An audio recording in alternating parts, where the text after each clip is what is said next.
Welcome, listeners, to the second episode of the Simply Sports Podcast. I'm your host, Josh K, and I'd like to thank you guys for tuning in to today's episode. The support over the last couple days, guys, has been amazing. I'd like to shout out everyone who has liked, commented, subscribed, and shared the first show. Guys, I can't ask for any more.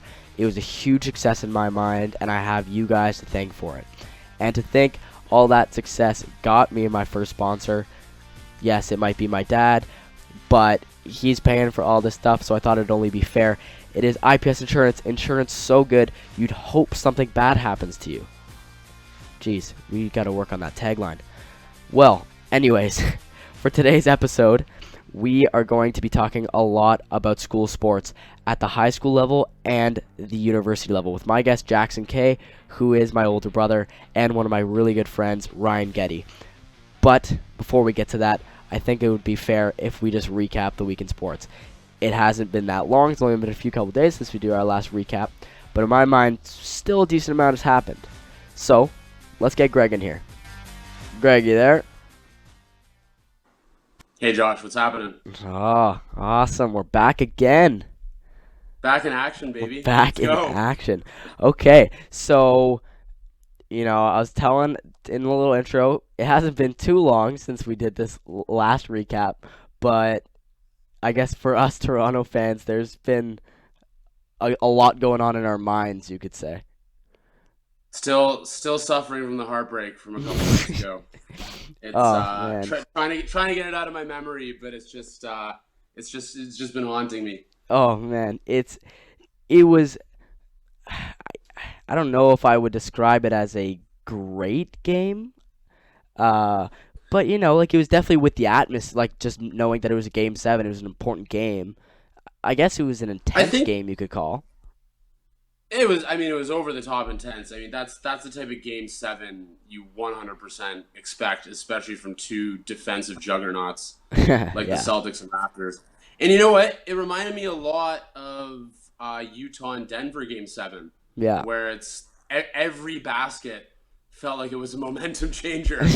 Like Yeah. it was so tough to see the ball go through the hoop that you score a couple baskets in a row, and all of a sudden you're the team with 100% of the momentum. And I mean that made for a really exciting game, if not the most high quality offensive game I've seen.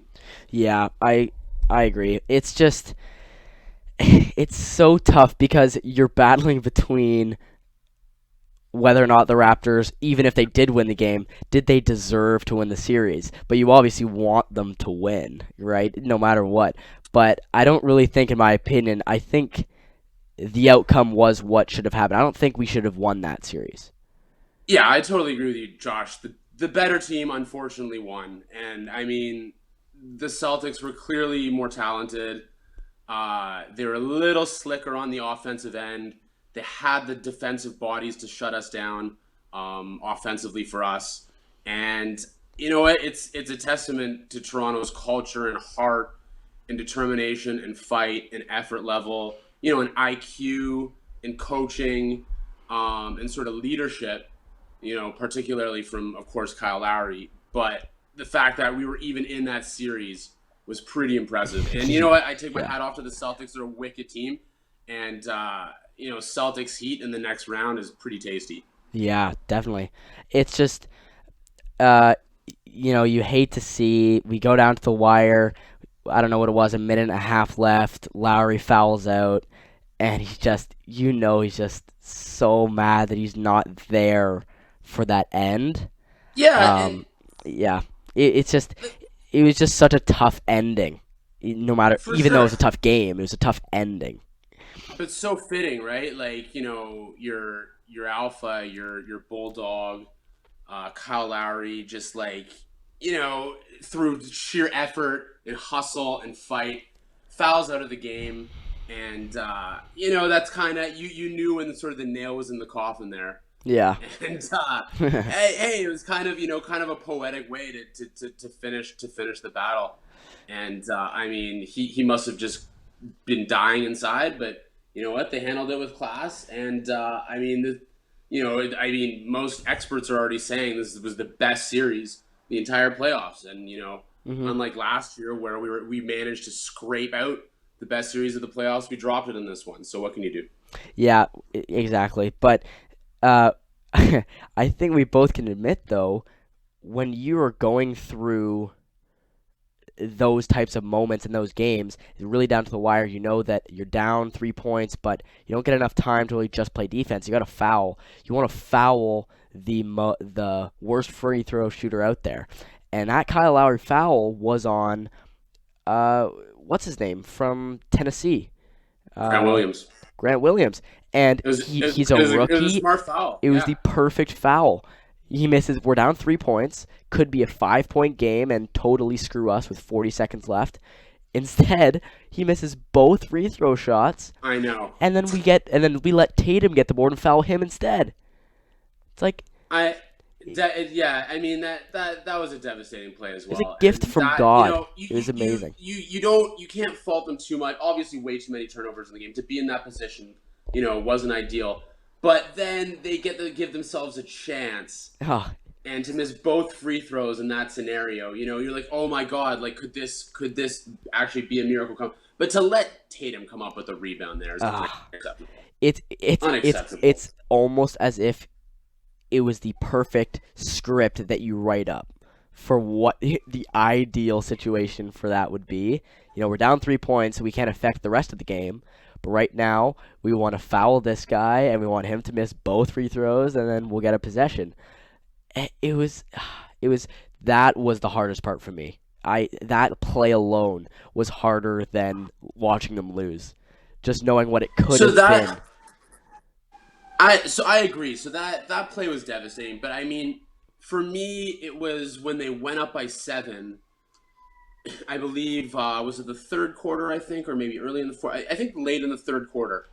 They went up by 7, and it really looked like they sort of just stymied the Celtics, and the Celtics were going to tighten up a little bit. The Raptors were going to steal the series, and then they go through that stretch where they commit 6 turnovers in 8 possessions. Yeah. Most of them live ball to give Boston easy transition scores, and all of a sudden, Boston was had retaken the lead at like a sizable lead, like a couple minutes after we had that 7 point lead, and it just to me that was just an unacceptable turning point in the game, Hmm. and and it's again, I don't want to trash on Pascal too much. I think at this point it's well documented, how subpar of a series he had and how that's potentially possibly the difference maker in the series. Hmm. But he had a really bad stretch there. Some Yeah. some really soft turnovers, completely unforced, just some bad decision making. And to me, worse than anything that happened in the stretch, Lowry fouling out, not getting the rebound, not being able to hit a shot down the stretch.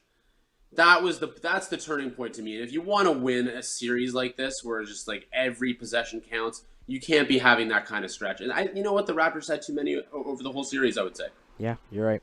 Eh, but this type of ending calls for a little bit of a conversation about the team's future, right? Uh, there's so much conversation to be had, and there already has been, whether it's fans or sports shows or sports experts talking about the future of our team.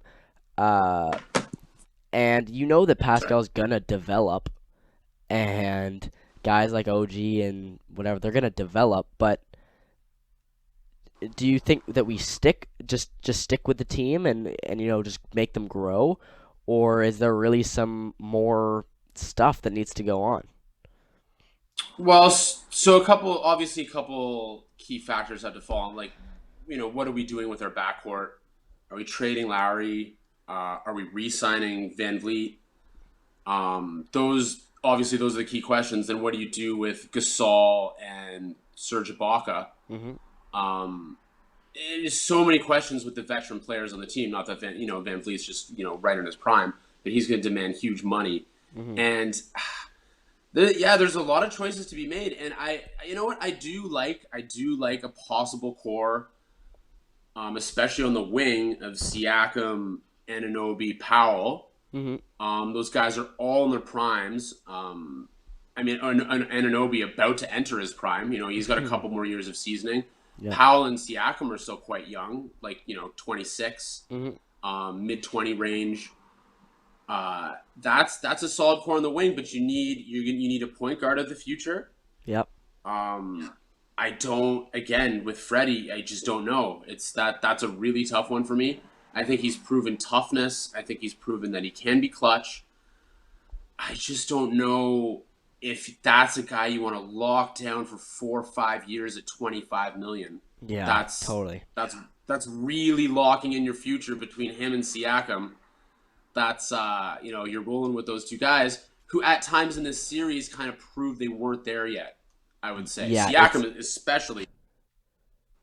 It's bold. Sorry, go ahead. It would definitely be bold to to lock down that duo. Almost, if you're gonna give them that much money, I guess you could bring in obviously like a third star, but that's the type of money that's saying that that's your almost franchise duo right there. That's your future Yeah, duo. you want to win with that. You want to win with that duo. That's what Yeah, you're saying. and I don't. I really, really don't think that would be the right call. But once again, we got a lot of time to talk about free agency and plans for the future. And I'm interested to see because we've gone through a lot of years of, trading and had some tough years to build up the team.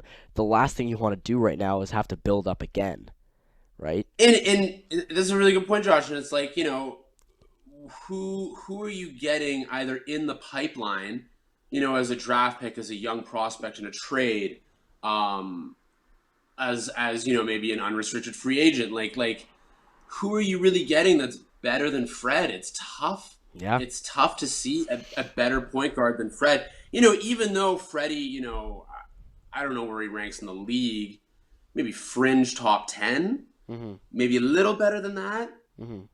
But like he's certainly not an elite point guard, or really even a level down from that in the NBA.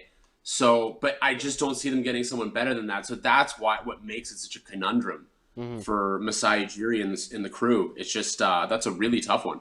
Yeah. Okay. So, obviously the NBA is not wrapped up, but now we can conclude that other than Clippers and Nuggets, which is going to go Game 6, the second round is almost fully complete. And man, there's been some incredible series, incredible future players, watching these guys develop right in front of us. And, I think it's only fair that me and you make a little, all NBA opinionated teams. So we're gonna do. I love it. So Let's do it. first, second round, the first two out of the first two rounds, keeping everything in mind. Give me, what would you say, two teams, two All NBA, first team and second team All NBA teams in the playoffs so far. Okay, and then I think one of the parameters we set before was that you had to have won your first round. You had to have played in the second round. Yes, totally, because I think we can both agree that we would have considered strongly guys like Chris Paul and Donovan Mitchell in this conversation, but honestly, Luka Doncic, they didn't win their series. So how can you argue that they've been an All NBA top 2 guard, right? That's not exactly. So, but I mean, let's just take a second to look who we lost in the first round. Like you lost Dame from the Blazers. Yep. You lost Luka from the Mavs.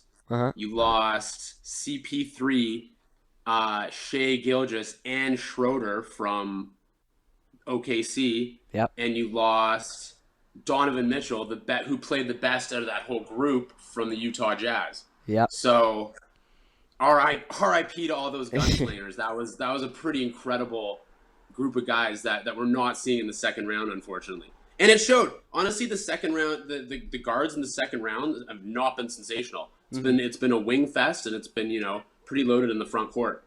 Yeah. Okay. So with everything in mind, let's go.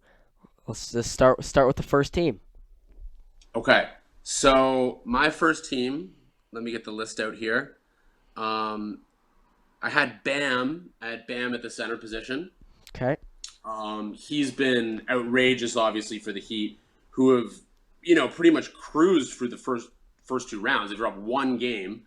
Bam is the centerpiece for what they can kind of do on offense. I think we were talking about this the last episode where they can use him a little bit like a Draymond Green, or even, the way the Raptors used Marc Gasol last year as kind of a hub for the offense. Mm-hmm. And he really makes that thing flow. And hey, he's a top center defensively as well. Mm-hmm. Like, that guy can seriously guard the paint, guard the rim, and he's physical, he's aggressive, he's got a great attitude out there. Bam's been, one of those guys where he's taken a huge leap these playoffs. Mm-hmm. Yep, I agree. So at my forward positions now, so this is where it got really tricky. So at forward, I decided to take only one of the two Lakers between LeBron and AD. Those guys have both been over the moon for the Lakers. They don't have much else, and those guys are still dominating. That's the true duo right now. They're really proving. The best duo in the NBA, I'd say, by quite a distance at this point. Mm-hmm. Just smolking the Rockets in the second round, which was supposed to be, a possible 6 or 7 game series. Yeah. So I had to leave space for Kawhi. Yep. Who, again, is making a case for being the best playoff player in the league. Well, yeah, he's averaging the most points of anyone who's played both second rounds, right? Other than Donovan Mitchell and maybe, I don't know, someone else. But he's definitely, of any player that's played both first 2 rounds, he's averaging the most points. And, he's arguably carrying his He's been team phenomenal right offensively. And, and as usual, just so efficient, such a good decision maker. And defensively, he's been outrageous. Mm-hmm. We talked about the middle finger block on on Jamal Murray, which I've never even seen before. And I think he's averaging a career high in rebounds, I believe. Yeah. He's averaging around 10 rebounds to boot. So Kawhi's definitely getting a spot on the first team here. Yeah. Okay. So that's it for the forwards. So you got the center position. With Bam. Was Bam. And you have the 2 forwards in LeBron and Kawhi. So, yeah, I think it's pretty safe to say. I think the center position can maybe be put up for argument. But, the 2 forwards, it's a top 3 MVP candidate and then the finals MVP from last year, the best playoff player from last year. It's it's what you can expect. For sure. And, if anyone wants to slide AD in there instead of one of those 2 guys, it's tough to argue. He's been sensational. He's been incredible defensively, so efficient on the offensive end. Yeah. Actually, shooting the ball reasonably well. So, you could put him in there as well. Yeah. Now, the guard positions I found a lot trickier. Yes. Especially that you take away the fact that we're going to keep in mind that you would have had to make it to the second round. Exactly. It takes away so much talent in that first round. You take away a lot of guards. Yeah, you take away a lot of talent there. But gunslinger extraordinaire, Canadian slice of bacon, Jamal Murray, I think has to be on that first team. And you know what? He hasn't been as spectacular in the second round against the Clippers. Mm-hmm. Obviously a much different animal than playing the Utah Jazz.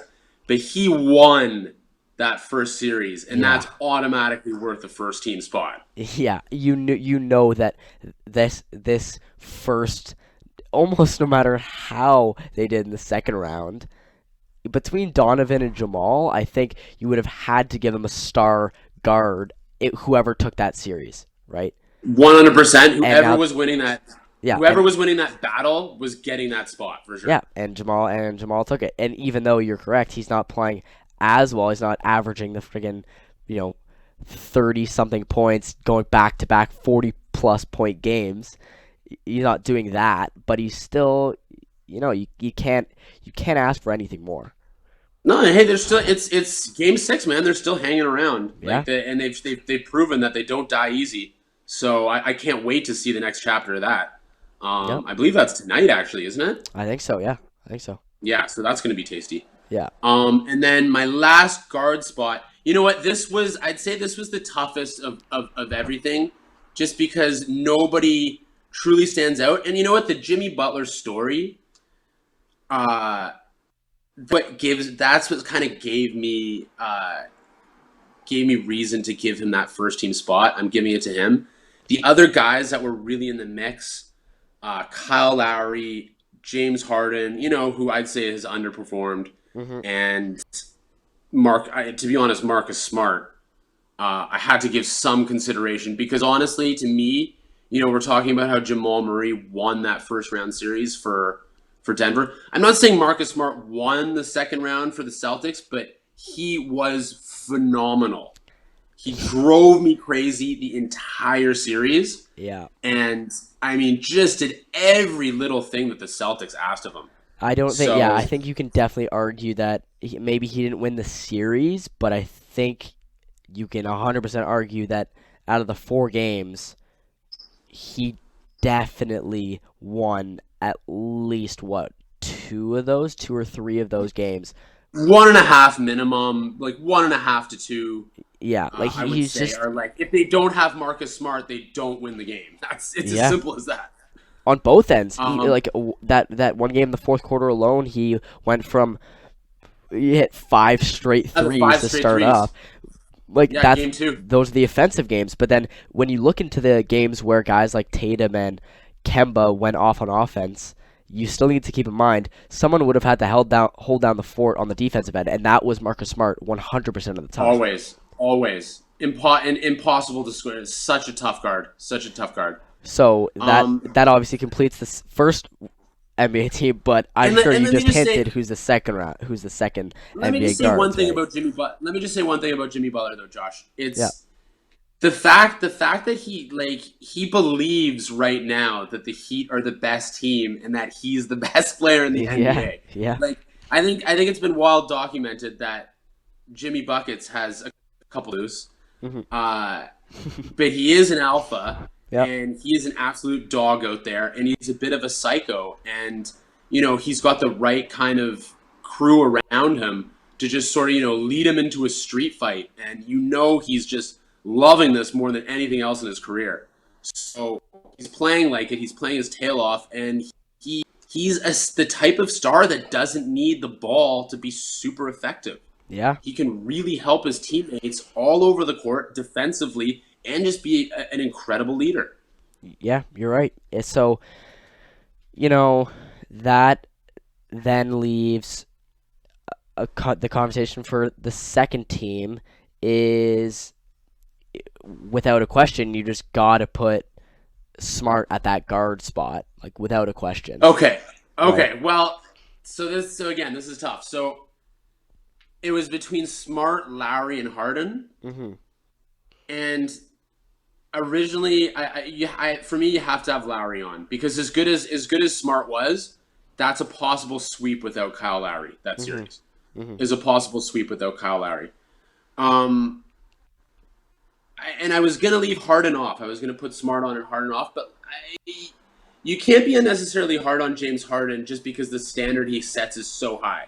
Even if he's playing a little bit below what he's capable of, he's still a top 10 player in the NBA. Hmm. So I had to squeeze Harden on there, and after my huge Marcus Smart here talk, he's actually the first. So Well, here's the tough break for Marcus, but here's the about as high of an honorable mention as you can get. yeah, but based on how I think about these situations, these conversations is you have to keep in mind everything that's gone on with the team. I truly believe that Marcus Smart did a lot more. He didn't score as many points as James Harden did. James Harden still averaged like 29 points per game. You can't, That's what I'm saying, right? which is like, we're disappointed. Yeah, exactly. But I'm more saying that Marcus Smart did, in my opinion, way more for his team in this series, and that's why Like the I effective personally, winning. yes, he was out there to win every night. When his team got those big buckets, those clutch moments, he was there pumping everyone up, hyping everyone up. James Harden just doesn't do that for me. He's just out there to purely do what he wants to do and try and score baskets. He's not a captain of the Houston Rockets as much as Marcus Smart is of the Celtics, in my opinion. Yeah, I mean, and we were touching on that last time about how Smart's the Draymond Green of the Celtics, like of that Celtics team. And you know what? I can't argue with you. I slid Harden in there. You're making a great argument. I can't fault you for it. I don't mind Smart being in that position either. So I think that's a great argument. Yeah. So then you go to the forwards for this. So I already said the brow, Anthony Davis, definitely course. holding down that slot after getting squeezed off the first team. Yeah. And you got to give it to Jason Tatum for the second slot, I would say. Oh, just I mean, pummeled us. Yeah. You know what? His scoring was a little rocky. You know, it was up and down throughout the series, but he was affecting the game one way or another the whole way through. Mm-hmm. You never didn't feel him on the court defending, creating, rebounding, in the mix with the refs, in the mix, you know, getting dirty with the Raptors. You always felt his presence on the court. That was the most impressive thing for me about Tatum. I knew he's a wicked scorer. That guy's going to win a scoring championship one day, likely. Yeah. But he affects the game way more than I expected. And remember, it was supposed to be kind of like a Tatum-Siakam sort of like, you know, our all-stars going up against each other. That was a no contest. Yeah, no contest at all. That was not a contest. But it's weird Pascal to think. Siakam, not on the first or second team. Yes, yeah, definitely. And I think that I don't even think he would have made the third, maybe fourth team based on the second round. Oh, no. He's on the toilet bowl team for these playoffs, unfortunately. Yeah, it is really unfortunate to hear. But, you know, and it's weird to think now that you're saying it, I don't disagree with those choices, but it's so weird to think that someone like Giannis, even though yes he was, you know, injured for the last game and I guess part of game 4, but he's not even, I wouldn't even put him in argument for that second team, but he's, you know, MVP candidate, right? But it's just weird to think that it proves to you how much work that team needs to do based on. I really don't think that he was thriving at all this playoffs. No, and I had Giannis in my honorable mention list for forwards. I like his numbers were down. His numbers were definitely down. His effect on the game, especially against the Heat, was shocking. I couldn't believe how he just they almost used Giannis against the Bucks in some ways. His free throw shooting wasn't good enough. Mm-hmm. They pushed him out to the perimeter, very much like the Raptors did. He crumbled very much the way he did against the Raptors. And you're right, Josh. Like, it's going to be fascinating to see what happens going forwards with them, especially with Giannis, if he can figure some of this stuff out. One question, I know I'm going a little off here. I wanted to ask you this actually last time. Yeah. So if you put peak LeBron, you know, let's say like 2012, let's say Heat championship LeBron. Okay. If you put him on this current Bucks team, what are you thinking? Are you saying with it replacing Giannis with peak LeBron? You know, it's those questions are always tough only because LeBron, don't get me wrong, was an animal himself in that 2012 game, but you also have to keep in mind all the guys that were surrounding him, right? He had D Wade, he had Chris Bosh, the players with him was perfect. Giannis right now, I guess you can argue that if you're saying those players that are with him are like Chris Middleton and Brook Lopez, there's Chris no Middleton's comparison. Not Dwayne Wade. Yeah, not at all. And Brook Lopez is not. And Brook is not Chris Bosh. Exactly. And George Hill isn't Ray Allen. Like, you can't, right? You can't argue that if LeBron was on this team, not only is he probably going to replace the Chris Middleton, but it's all about the guys. I don't even know if it would be much of an effect because 2012 that's what I was thinking. Just incredible with the guys surrounding him. Honestly, that's what I was thinking. Like, people are pointing their fingers at Giannis, and just like it feels very much like some of the LeBron Cavs teams in some ways. I mean, look, this may be not fair to Middleton and even Lopez and Bledsoe to a degree, but like it very much feels like if Giannis doesn't play out of his tree, like Hmm. even better than his MVP level, they don't have much of a chance. Yeah. Like that's just how it feels, unfortunately for them. Yeah, and man, Giannis does it on all levels. Boards, points, he Block, defensively pumping up the steals. team. It's just man, he really carries this team. And yeah, like you just said, if unless Giannis has a night like that, which you can't just say, okay, go out and have a night like that every night. The team doesn't have much They going need for them.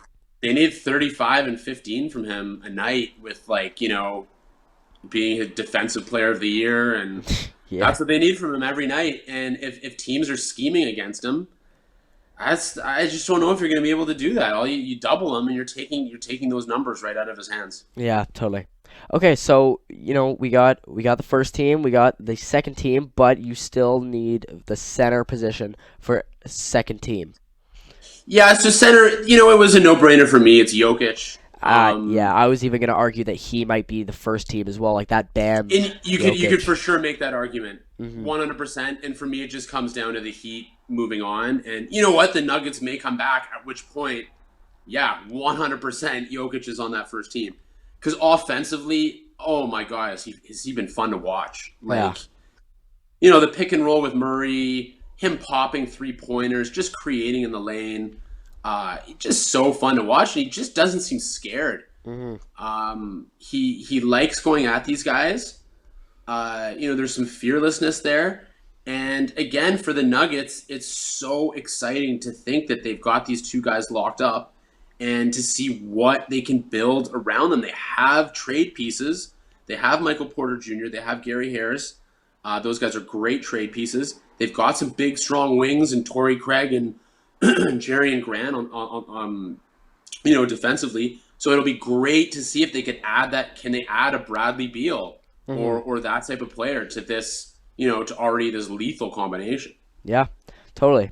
So, I guess since it hasn't been too long of a time since we recapped last time, uh, I, s- I feel we should might as well almost recap what we talked about last time, which now we've gone through obviously a couple matches at the US Open and we're into the finals now. Women's finals yesterday, men's finals today, starting actually very soon. Those Oof. How semifinals. close Ooh. how close was I to calling that Carreno Busta upset? Oof. And It I was looking good. definitely It was looking thought good there for a while. definitely thought you were going to be right. And I don't know what happened to him. I don't know what happened to Zverev. Just like, yeah, and it's not like the first two sets were close, right? Karen Busta was It just was controlling him. it was a strange match overall. Like when you look back on it, I mean, there was very little energy, I felt like, in the match. Hmm. And I mean, these guys might just be tired of of bubble tennis, and maybe they're exhausted from their quarterfinals. It's I don't know. Like Zverev had really kind of cruised through most of the tournament, so I don't know what Carreno Boost has obviously put in a lot of mileage. Hmm. But yeah, I mean, once Zverev kind of flicked the switch, it wasn't really in doubt. Yeah, and The then next three sets weren't close. yeah, just strolled all the way past. But and then it was so weird to go from that match to what I thought would be an even better match if it was possible, and team beat Medvedev in three sets. Arguably Yeah, two sets were 7-6, but you know, I really know Team is a special player, but I thought that was going to be a extra games fifth set, like 4 hour long match. I mean that's certainly what we were hoping for. Yeah. I the turning point to me was in the first set where the ref wouldn't allow Medvedev to challenge that one call. Hmm. To challenge, I believe it was his. Oh yeah, so Medvedev hit a serve out that team played, but the ref called it in. So Medvedev didn't even return, didn't even play team's return. He lost the point. That broke his serve, and the ref wouldn't allow him to challenge. Wow. And that put him in a hole. He got in a really grumpy mood, dropped the first set 6-2. And then he was always kind of up against it. After that, you have to play pretty perfect tennis against a guy like Thiem. And I think that, he tightened up a little bit. It wasn't the normal loosey-goosey Medvedev that we're used to. Hmm. And yeah, I think that was kind of an unfortunate turning point that kind of cost us a pretty entertaining match right out of the gate there. And that really, really poor from the ref, I thought. Yeah, definitely. And you know, it's so tough to see that I saw him go down two sets, and then you'd think that a guy like that, okay, I'm down two sets to love. I'm not the higher seed. I got nothing to lose. Let's just go and like really go for it. And then he was up 5-2, and I checked the score, and I was like, okay, great. Looks like he wasn't serving for the set, but he was up 5-2 with Thiem serving, and then the next thing I know, I look back at the score about 30 minutes later, and he lost the third set 7-6. I'm like, wait a Yeah, second. you're dipping in expecting to be able to see a fourth, eh? Yeah, I was Medvedev. Please take one set to at least put Team on his heels a little, like put some pressure on him. But then Team just pulled back. I don't know. I really don't know what happened. It sort of felt like what Medvedev did to Rublev the round before, Hmm. where Rublev always, a couple times in the match looked like he was going to take control or he had some momentum, particularly in that first set when he had him, I think 6-2 or 6-3 in the breaker, and Medvedev just kind of, snaked his way out of it. And it felt like Team kind of had those advantages tonight over Medvedev, and that's not something we're used to seeing from Medvedev. Normally, he's the guy in those situations that finds a way, with his counter punching and sort of guile. And really impressive from Team that he kind of was a step ahead today, or Yeah. sorry, in that final. And real question is, what do you think he can stop? You think he'll be taken down today, or you don't think they're stopping? Ain't stopping him? You know what, I've heard a couple things about a possible foot injury Yeah. for Team. That to me, that's the only way this is competitive. Yeah. I think Team has some Grand Slam final experience at this point. He was so close at the Australian Open with Djokovic, and this is just a classic sports narrative where this has to be his time. I mean, Yeah. it's a long time coming for Team, and this has to be it. Zverev is proven that he's just a little bit shaky, and I think it's probably going to be a little bit too big of a situation for him. You're not wrong.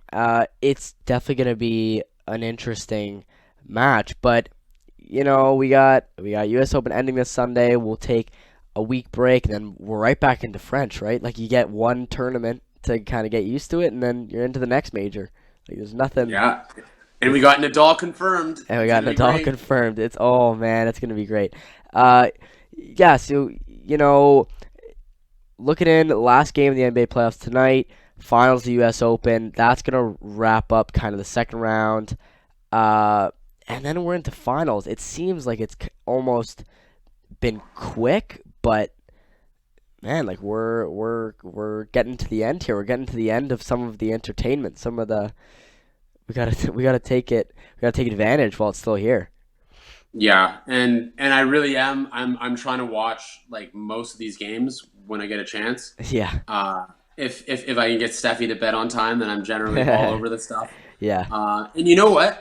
One thing I gotta say, when you do miss a game, the highlights they've been putting out on YouTube, sort of those 10-minute packages they Hmm. have just been phenomenal. Yeah. And I mean, they really touch on all the important parts of the game.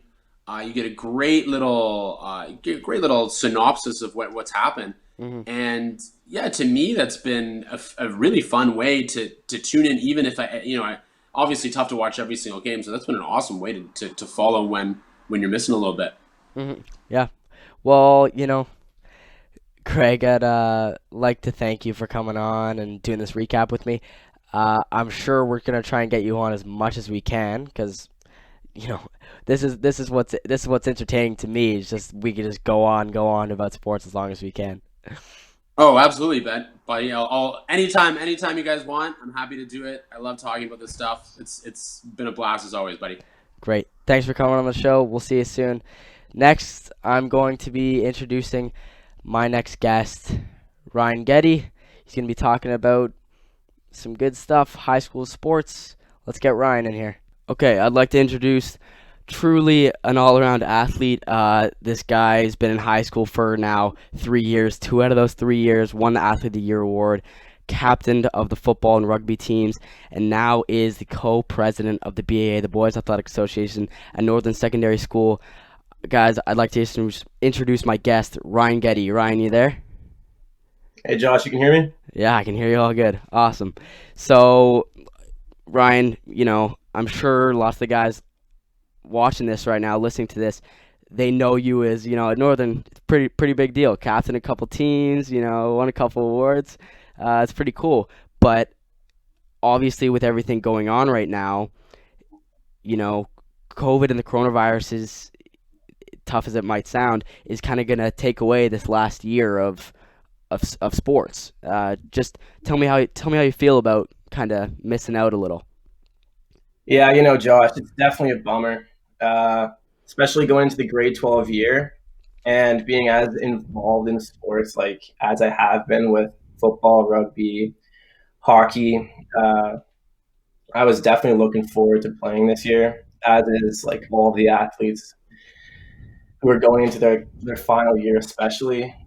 Yeah, totally. You know, Yeah, go ahead. uh, Yeah, it's just, what's going on right now. I know they haven't made it definite yet that sports in the fall, definitely, which is for you going to be football, won't be a thing. But there's still some time. I don't really see it myself personally getting to a point where they're going to accept that sports might be a thing with almost every sport. You're not really going to have the social distance not affecting each other type thing, right? So, especially with you being president of the BAA and having to run some of these events, have you made any sort of plans or conversations going on with what you're going to do to promote kind of some alternative to sports this year? yeah, so we've been meeting with me and the other co-president have been meeting with the uh, the sports manager Dale at Northern, and we've like fall sports are ruled out 100%. Yeah, for sure, for sure. Or fall intramurals, which is what the BA usually runs. We're trying to think of maybe a way to run maybe a tennis team in the spring or ping pong intramurals or something like that, just to get people active and at least have something to do. But it's tough with the quadmesters and the way the school year is looking this year. Only half of the students are going to be on either day, right? So we never have the ability to have everyone out and everyone able to participate at the same time. Well, yeah, Uh, like you mentioned, I'm sure our school is somewhat known for their athletics, correct? I'm sure there's so many kids that whatever they're gonna get, they're gonna take, even if it's not they're not really into ping pong. If there's a ping pong intramural, you already know you're gonna get a big list of kids that want to do that, right? But and another argument though is you mentioned tennis.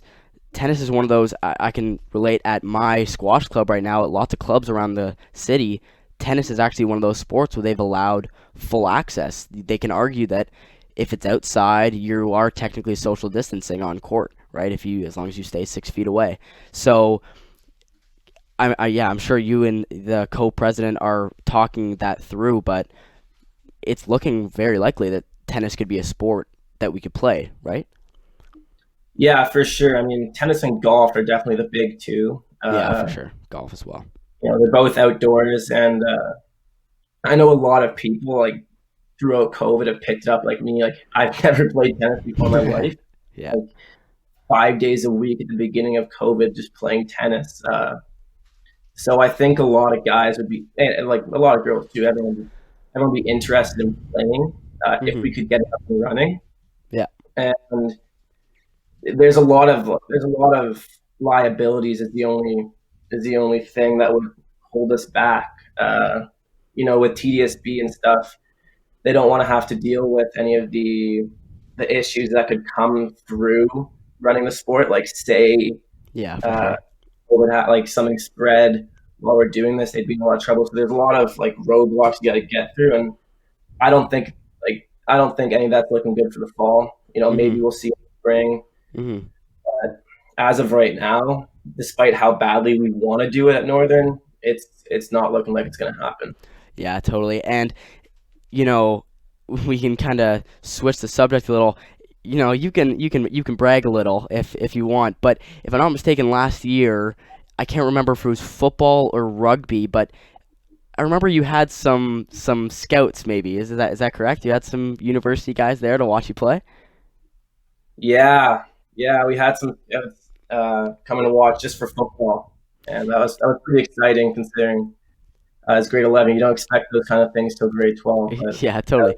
But with everything, especially that football most likely won't happen, or I guess won't happen at least for the fall, is that kind of scouting and those university coaches, would that only have happened in grade 11, or is this kind of affecting since you're not going to be able to do grade 12? Is that going to make them unable to scout you this year, or does it not really happen in grade 12? yeah, well, usually grade 12 is the year you get looked at. Like scouts come to your games to watch, and obviously if they find like they want you on their team, they'll invite you to training camp. But obviously with no football, none of that can happen. So the two things you really want if you're still looking to play football is you gotta like go back and find film from grade 11, which uh, I'm still thinking about as a possibility for university just to play football. But so I was looking back at a lot of my film and trying to put together something that was usable. Yeah. A lot of mistakes in grade 11, but uh, like there's only going to be grade 11 sending in film, right? So I think Yeah. they gotta It's make hard to some use. judge off grade 11s for sure. But like you said, you are kind of thinking about going maybe to university for football or whatever it might be. But is that, I know that you're huge into the academics as well. Is COVID affecting sports kind of swaying your decision to maybe not care about sports as much, only because sports might not be as much of a thing in a lot of these universities next year? Are you kind of just more focusing on academics? Yeah, well, I mean, either way, to me, like, and my academics are pretty important. So I think whether or not I was playing football, I'd still be spending like focusing a lot on my academics. But it does definitely help, considering football was every day from 3:10 to 6 o'clock Yeah, during the fall. Right? That's a lot of time I got extra on my hands to focus on school, get my homework done early, maybe get a better sleep than I usually would have. yeah, totally. Yeah, it definitely helped. And honestly, I don't know how many people from my year, like the 2003 year, are going to even be able to play football in university, considering that the year older than us, like the people who are going to university right now, they're uh, they're skipping their football year. They're not playing in Hmm. university, right? So Yeah, totally. they'll be going in as first year football players next year, the year that I would be going to university, right? So Yeah, totally. So it's hard to compete with them. But would that yeah, mean, would that sway your decision to maybe skip a year of playing if you were to play football? Skippy. Oh, it would definitely have an impact. Yeah, just Hmm. considering like generally first year students don't get too much playing time in the first place. So a lot of people going into first year football don't expect uh, you don't really go in expecting playing time, no matter Hmm. how good you Yeah. are. So either way, I don't think it would affect your playing time too much. Uh, and but it would definitely like have an impact on whether or not I want to go, right? Because Yeah, totally, there's a totally. lot less hype around it. Yeah. So, you know, like you just mentioned, that you're gonna have a lot of more free time with football practice not being a thing and whatever. But that time can obviously be focused on academics. But I know that you play, I guess, hockey outside of school. But is there going to be any other, or are you going to try to find any other alternatives to school sports? Because, like you said, school sports take up a lot of time, right? Rugby and football, this guy takes up hours, not only going to games and training after school and taking up lunch hours, but are you going to try and find any alternatives to school sports, whether it be, working out or playing a different sport outside of school? Do you have any plans for that? I mean, as of right now, I'm going to see how the school year goes and how difficult all my courses are, right? Because, Hmm. like you were saying, grade 12 for me, like for everyone, grade 12 is a huge year for academics. You got to get into university, right? So, um, as of right now, I plan just using the extra time for school. And Hmm. obviously, my hockey's like it's starting up again, right? So, Yeah. we started having practices. There's no inter squad, like you're not playing other teams right now. Yeah. You're just playing within your own team, which is better than nothing. I mean, I'm happy to get back on the ice. Yeah. So like, but for your hockey practices right now, are you out there and your coaches are still telling you to socially distance, or uh, is COVID kind of almost taking a back seat in this one, and just you get to practice like regular? No, no, it's definitely a lot different. It's taken really seriously at these rinks that we have to practice at. You're only allowed a maximum of 8 guys in a dressing room, which allows for social distancing. Yeah. You have to wear your mask anytime you're in the arena, except when you're on the ice. Wow. No sharing of water bottles. It's definitely a lot different, and it looks a lot different than other years. But when you're on the ice, you don't have to wear a mask. Hmm. Um, it's it's basically gameplay as usual when you're on the ice. Hmm. But other than that, like anytime when you're not on the ice, it's definitely a lot different. Yeah, I can even relate. I can't relate with squash to the team sport aspect. I've only ever really, when I'm training, be with, just one other guy, right? But, you know, all these sports, we've gone so long with no sports. Honestly, people are just trying to do whatever they can to even just get out there, even if that means, limited amount of people in certain places, or, you got to wear a mask, whatever it is. I know a bunch of squash players would willingly go out and play squash if it meant they have to play with a mask on. I know that would be way better than not playing at all, right? So it really is amazing all the things that people are doing and coaches and organizations are doing just to get out there. That's all they really care about, right? Yeah, exactly. Uh, it's definitely like it's basically glorified shitting on the ice right now. You're just playing. Yeah. You're playing your own team. It was 4-on-4 when we went, Yeah. uh, but all the guys were super psyched to get on the ice, and like we haven't like I personally haven't been on the ice for 5 months, right? So just getting Hmm. out there was definitely a lot of fun. Yeah. Okay, so I got one final question for you, and I know we kind of touched on it, but we can get a final answer here. So, in your opinion, uh, will we at any point in the year be playing school sports? Oof. Uh, It's a tough one. It's a tough one. it is because it's hard to tell what's going to happen. Right, we're going to get a huge second wave. Is it going to blow over? Like it's really tough to say. Uh, and honestly, it fully depends on the like the health minister in Ontario. They're Hmm. they're the ones who decide whether or not it's safe to go back. I think the first ones to open will probably be outdoor sports that like allow for social distancing, right? Tennis, golf. So Hmm. for tennis and golf, I'm very I really think we'll get those to run in the spring. Hmm. But for team sports and contact sports like rugby, that's a spring sport. But I don't see with how the year is going, I don't see any of those team sports opening up, which really sucks for me to say. Hmm. Uh, Considering like I love all those sports, right? Those are my Yeah. Yeah. things that I look forward to in school when I go. Yeah. But For sure. no, I don't think so. Yeah, it's definitely hard to accept, but you can't really make much of an argument when to say rugby social distance, right? Which obviously sucks.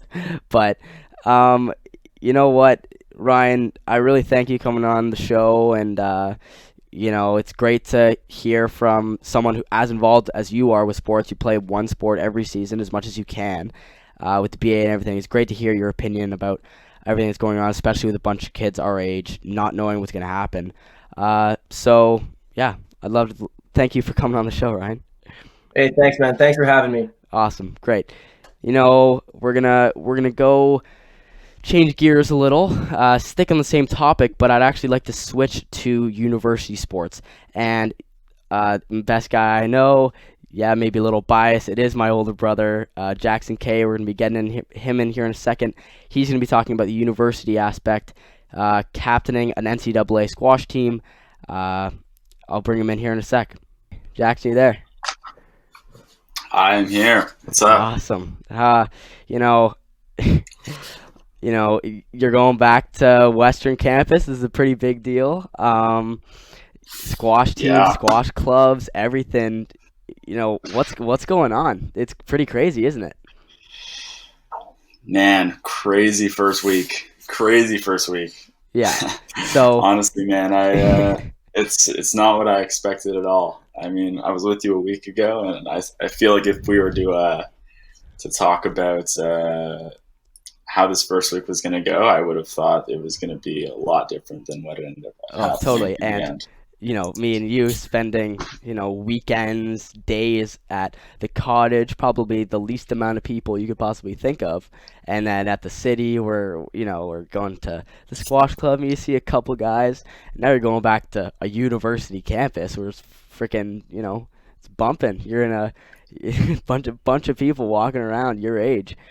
Definitely a big change. Yeah, So, it's insane. I mean, like, luckily, Western and all the Canadian schools, they've been pretty smart about it. Where, obviously it sucks, but going online is the right thing to do. And at least that just puts it in our court, right? As students, like, if this COVID thing's going to get bad, it's going to be purely because we decided to go out to see each other, to not really abide by all the rules, and it's not to do with going to class or anything like that. So the school on that end they're doing the right thing. But yeah, I can confidently say it is 100% the fault of all the students. Yeah, No one else is to blame. But I guess you and at this time maybe private schools are the only really schools right now that have gone back. So it's kind of early to say, but my public school, my high school, the middle school is going back next week. I wouldn't be surprised if there's a little bit of a spike, right? You can only expect, right? Yeah, second wave is inbound. If you ask me, man, there's no getting around it. I mean, like, this, I think the daily cases today was like 200 new cases just today. COVID testing centers are closed today, and I think after this weekend of university campus shenanigans, there's going to be a ton that come to the surface for early next week. But like, for high schools and stuff, if they have protocols in place where, like, you're sitting distance apart, you're wearing a mask, like, you can prevent the spread of those kinds of things. I think it's really all that happens outside of the classroom. Again, like, even when you go back, it's going to be in your court, your buddy's court, to really be disciplined about it. Yeah, it sucks, but that's the only true. answer. It's true. So I don't know if you know, but the topic of today's episode is mainly school sports, and I just had Ryan on talk about high school sports and what's going on with. Obviously, they've already come out with news saying that fall sports are definitely not a go, but it's still up in the air with winter, spring, summer sports based on what happens with the spikes and that if there is going to be a second wave and everything. But you're a university. That's definitely a little different. You have experience in the NCAA, a pretty big organization, and it does suck that, yes, this would be your last year, and that sports for you, they've come out with news that they may be canceled, schools have taken away their programs. Have you kind of almost accepted that sports might not be a thing for your last year, or are you kind of having a tough time working through it? Yeah, it's bizarre because most programs, like most sports teams rather, they're in the OUA, the Canadian Ontario League, and it's a pretty, the decision's pretty simple for a lot of the teams. And basically, if you were a fall sport, it's like pretty much donezo. Like there's pretty high chance you just lost your entire season. And then again, like you said, the spring is kind of in question still. If you're a spring sport, there might be a season contingent on, these next few months. But obviously for us, although we're an indoor sport, we're actually not a fall sport. So they didn't write off our season right away. We're considered still spring. So we're lucky there. But we still start playing in October. So, I mean, everything is just being pushed back. And from that perspective, it's like, we won't know until we know. And then in that case, well, we still have to train, because if we're put in a position where we got to actually say, oh, hey guys, in 3 weeks, you're going to be playing, Yale or something like that. We got to be fit and have been training for the entire year. So as of right now, we're just like training, waiting to hear. I think we got a team meeting on Tuesday, a little bit more informative, and we'll probably have a better idea about what our season's going to look like. But I've heard just through rumors, this is just, completely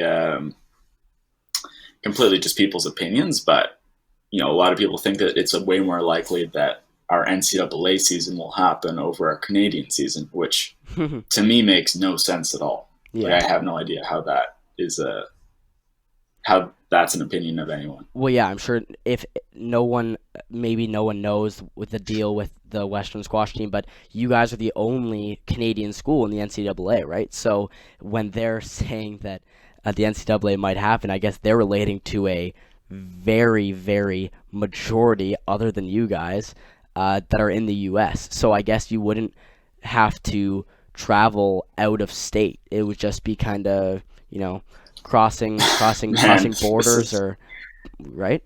Yeah, man. I've been telling this to some people, which is, there's two questions here. It's A, is the league going to be on? Mm-hmm. Just take us out of the question for a sec. Is the NCAA squash even going to be on? Mm-hmm. Let's say that does happen. Are you going to let a Canadian team travel across the U.S. border and compete, coming from a completely separate country? And if they do let that happen, is the Canadian government going to let us back into the country and not have to quarantine for 2 weeks? Exactly. So there's like so many things at play here. And, I don't know if you've been seeing what's been going on in the States, but it's just an absolute disaster. That might even be an understatement. Yeah. Man, like we know some guys that run track at like Notre Dame, and like a lot of these schools, they didn't really have any protocols. It's like go back to class, like do whatever you want kind of thing. And I think within like a week, like I think they did a random swab test towards the end of August of like 10,000 students, and like over 1,000 of those students fully had it. And I've been like talking on a more personal level with like, I have buddies that are like some of their best friends went to these US schools, and it's like, even if you have it, people are still going around hanging out there, going to parties, like they don't care. Mm-hmm. And as a result, I mean, these schools are all getting shut down. And if that continues to happen, you can guarantee no sports are going to be in the near future. But then, being a captain of a team, you're obviously responsible for keeping your guys, keeping them honest, keeping them fit, keeping them motivated to still be training for something. If you weren't there motivating them, they could arguably say in their own heads, the season is a 75-80% chance not going to happen, and what's the point in training when I can focus on other things or have more time in my day. So what is it that you're telling your team for this year, especially, that's good, that's going to try and motivate them to keep training? I think that motivation is a tough thing, and you can't rely on motivation all the time because things happen. And I think instead you got to rely on discipline. You got to rely on habits, and just like any habit, if you want to build something up, you should start small. You should gain momentum, and that will allow you to kind of do it in the long run. And I think that's what we're doing is, luckily we're a team where we're buddies outside of our team. And especially with COVID, it's not like you can go out and like party a ton of, like, not that we were doing that anyways, but like you're limited in what you can do in times like these. And I personally think that sports, getting out, being healthy, it's like one of the best opportunities and one of the best ways to like spend your time and have fun. So I agree. Yeah. We use squash as like, the perfect opportunity to kind of have a mixture of hanging out, going to the club together, playing matches, doing some drills, working out, whatever. And that's our social time, but it's also our exercise time. It's how we get out of the house. Well, yeah. So I think that if you frame it as like, yep. Go ahead. Go ahead. So what squash has done really that's been interesting. I know that they haven't done it in Toronto yet with our club and some of the clubs around here, but at London Squash, you're allowed to actually make a pod, arguably, right? And you get whatever that pod is. I don't know what the maximum is. Is it 10 guys-ish?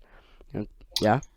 10 guys. But it's tough, man. I mean, you're only allowed to do drills, which it's definitely not ideal. But yeah, I mean, there's ways you can kind of go about it. But we do all sports together. I mean, we're just like always itching for different games to play. Like we're doing hours of spike ball. I played 18 holes of golf yesterday. We're playing ping pong, darts, bump, Mario Kart, if you consider that a sport. Lots of people would. Yeah, man, I think that you just have to do that. Like, you just have to make it playful, make it enjoyable for everyone, to make that habit building a little bit easier. Yeah, so it's kind of tough only because... Wait, sorry, did you say that you can only... So you still have to technically, in your pod, social distance on court? Is that the argument?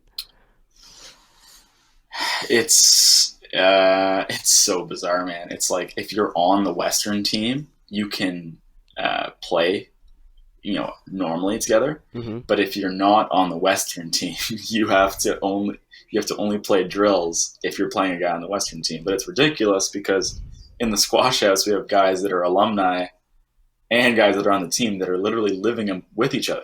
Yeah.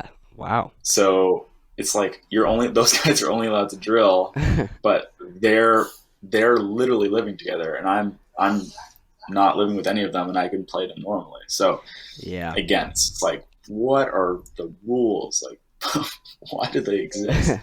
Well, yeah. So obviously, it's just more evidence to show that London Squash treats you guys well, right? It's the Western Squash team, so whatever they want to do, we'll let them do.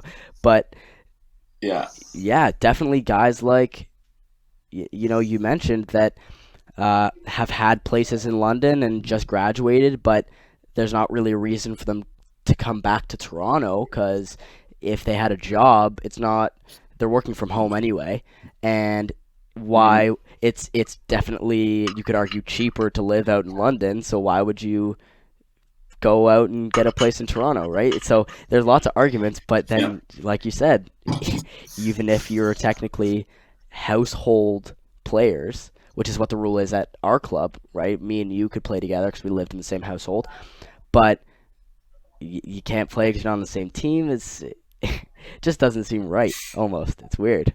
I don't get it, man.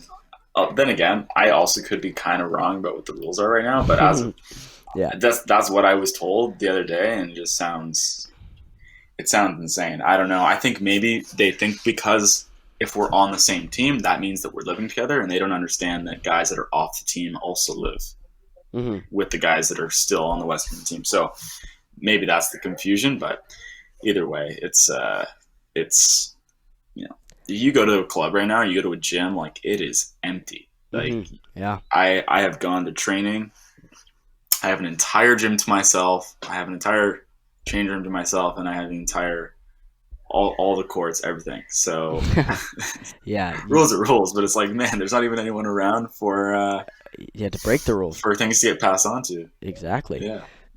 So, like you said, you obviously still training through teams, but no NCAA, and that takes up, when you're in the bulk of the season, that takes up almost every weekend, right? And then almost training every single day, trying to keep fit, trying to work out.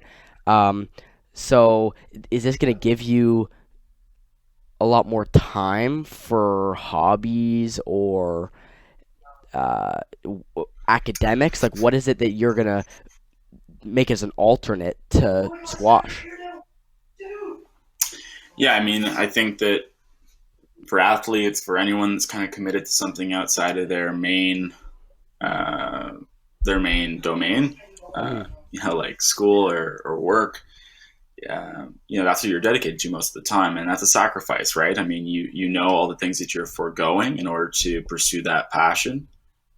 So if the demand of squash, isn't there, and I'm always going to play just because it's part of my life, and I just, it's great for staying fit. It's great for social. Great for seeing the guys.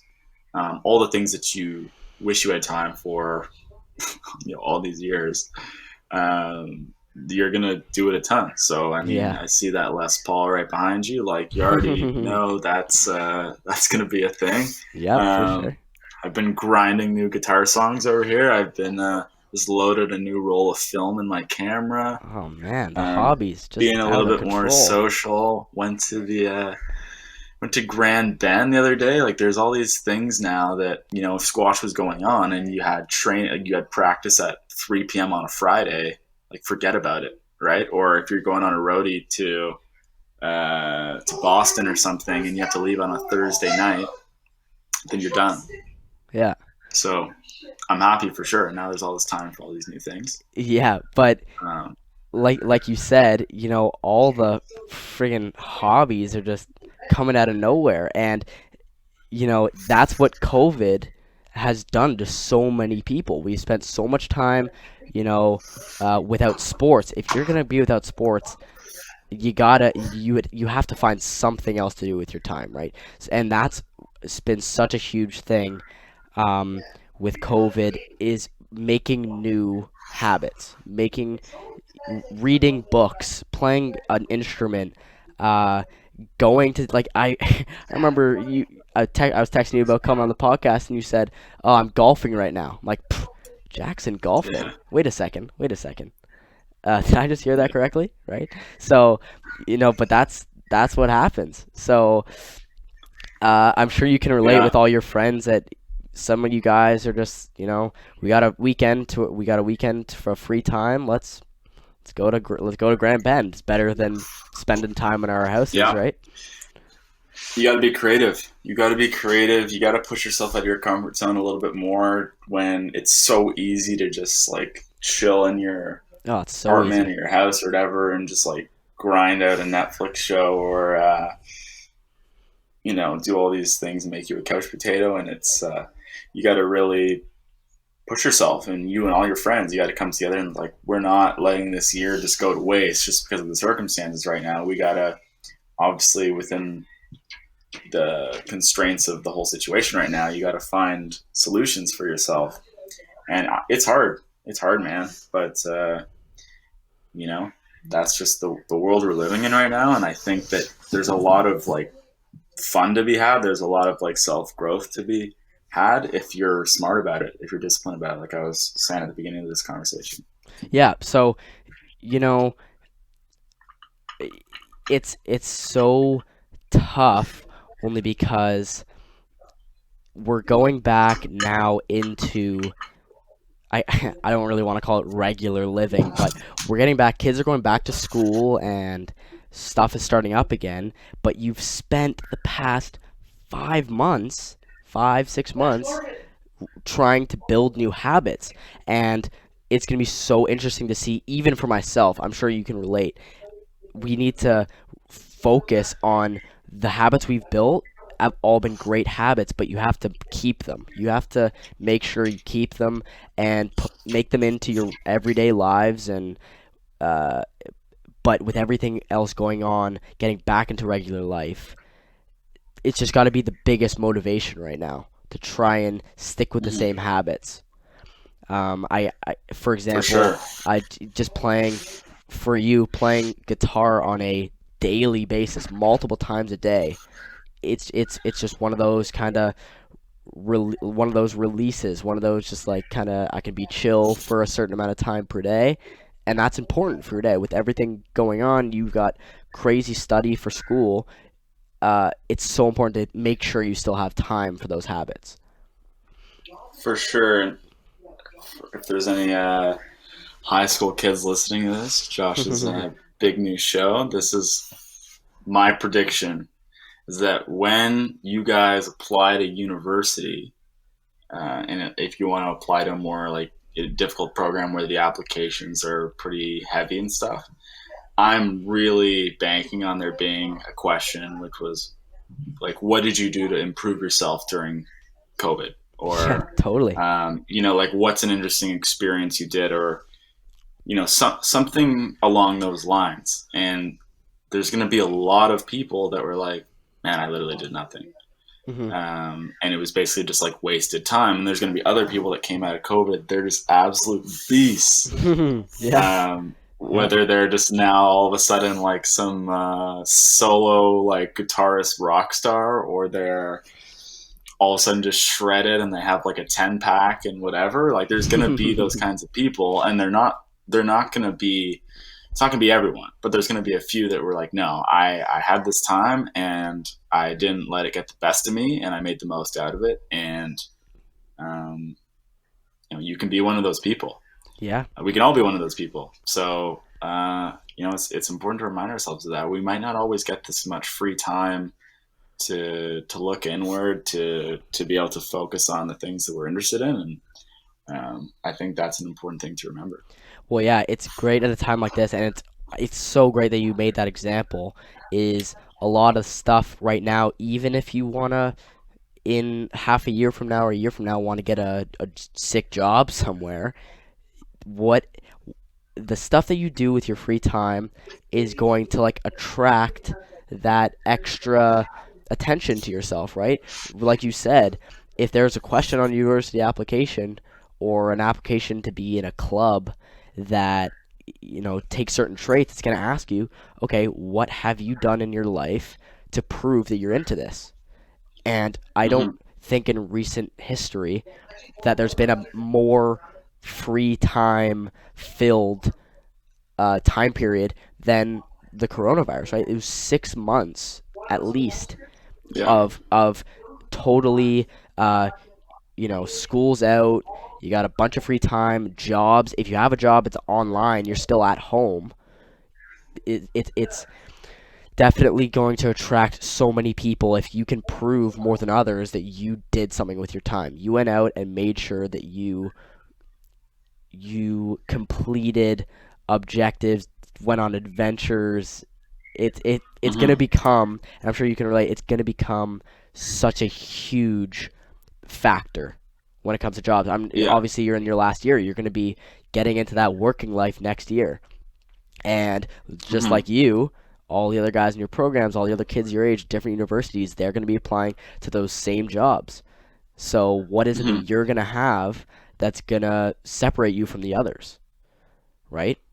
Yeah, for sure. And I think that so many people are they want to fill their time with things that look good on a resume, for sure. And they volunteer for this charity, or they did this club, or they got some exec position, or whatever it may be. And I think that the things that speak volumes are the things that are undoubtedly you following something that you actually have a passion for. And the reality is, if you do that, that passion is going to take you way farther in that thing you decide to pursue. I mean, we'll use your podcast as an example. I mean, you started it and you're going to continue to build it up like crazy and make it a big thing, I think. And that's because you're actually passionate about it. But if you just go and do something because you're trying to appear like some kind of person, but you don't actually love what it is you're spending your time doing, the motivation, the drive to really do it well might not be there as much. So that's another part of it. It's like when we all apply to these things and when we want to kind of make those steps towards university or jobs or whatever it may be, I think it speaks a lot more volumes to have one thing that you did that is so cool, so that you really sank your teeth into, than have like 5 different things where you kind of spread yourself thin and we're just doing it just because. Well, yeah, and this final thought right here is I asked the same question to Ryan, but he has obviously a high school perspective. You're going to have this totally different at a time like this, university perspective. Is, in your opinion, do you see university sports, NCAA sports, coming back at any point this year? I have no idea how it could happen. At least on from my situation. Yeah. I mean, there's one side of things with NCAA sports, and I think that some sports could exist. I mean, like rowing, like cross country running, swimming, like all that kind of stuff. But these things where you are in a confined space, like squash, I mean, it's like, couldn't really pick a worse sport for it all. And then the second side of it is, are we ever going to be led into the States in the next, 6-7 months? And logistically, I have such a hard time seeing how that would happen. And not because of how things are going here, but more things about how things are going on in the States. I mean, there are literally people that don't even believe masks are worth wearing. I mean, there are even people here too. There was a strike yesterday in Montreal, I'm pretty sure. But no, I mean, you need 100% buy-in if COVID is going to get any better and these sports are going to come back. You need 100% buy-in, and I think it's our job, at least with the reach that we all have, to just say, if we want to get back to what we love, we got to commit to this thing. We can't have anyone with one foot out. Like, everyone needs to make the jump, and if not, then the wait's just going to be longer and longer. Yeah, and I think we definitely could both rate, being squash players, that we will know 100% that when we are back to playing single squash with no hold bars, that's when we'll know that we're close to the end stage of this, right? That must be one of the worst arguments can make for sports, is if you wanted to say that you can social distance on a squash match. Right. It just does not happen. It just does Can't not happen. Yeah. So yeah, it was an very interesting, very awesome conversation today. Me and you, we've known each other our entire lives, so I guess we can easily have these conversations. So it's a little different. We do live in the same house. Yeah, we do live in the same house, correct? But I'd love to thank you. You've taken your time out of your day. I'm sure you got lots of studying to do with school and everything starting up. But thanks so much for coming on the show. I'm sure the fans are gonna love this conversation. It was great. We'll be back. Oh yes, and Don't you worry, fans. Don't you worry. Okay, guys. That's it for this guest. We are going to conclude this podcast with a little thank you. I'd really like to thank you guys for tuning in to today's episode. For the last show, guys, it was a huge success. We got people who subscribed, who listened, who liked, commented, shared. Oh my God, the sharing was amazing, guys. I really do appreciate it. And once again, we got to thank our sponsor, IPS Insurance. Wouldn't have been here without them. Guys, the support has been amazing, and don't worry, I'm going to be hoping to get out a podcast to you guys once a week. I'll try and keep the content up, keep it interesting, keep it fiery. But once again, this is me, Josh K, signing off. We'll talk soon, guys. See you next time.